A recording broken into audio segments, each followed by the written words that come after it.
شوف عقل المرأة ماذا قالت لابنتها وهي تزف إلى زوجها؟ قالت لها: أي بنية، إن النصيحة لو تركت لفضل أدب لتركت لذلك منك.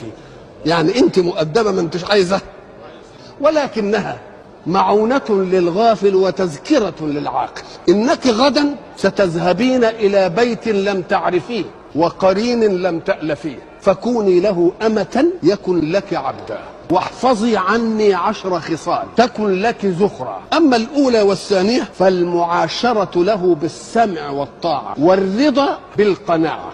وأما الثالثة والرابعة فالتعهد لموقع عينه وموضع أنفه، فلا تقع عينه منك على قبيح ولا يشم منك إلا أطيب ريح. والخامسة والسادسة التفقد لوقت طعامه والهدوء عند منامه، فإن تنغيص النوم مغضبة وحرارة الجوع ملهبة. أما السابعة والثامنة فالتدبير لماله والإرعاء على حشمه وعلى عياله. أما التاسعة والعاشرة أن لا تفشي له سرا ولا تعصي له أمرا، فإنك إن أفشيت سره لم تأمني غدره، وإن عصيت أمره أوغرت صدره. وإياك بعد ذلك والفرح إن كان ترحا والحزن إن كان فرحا. فذهبت أم إياس بهذه النصائح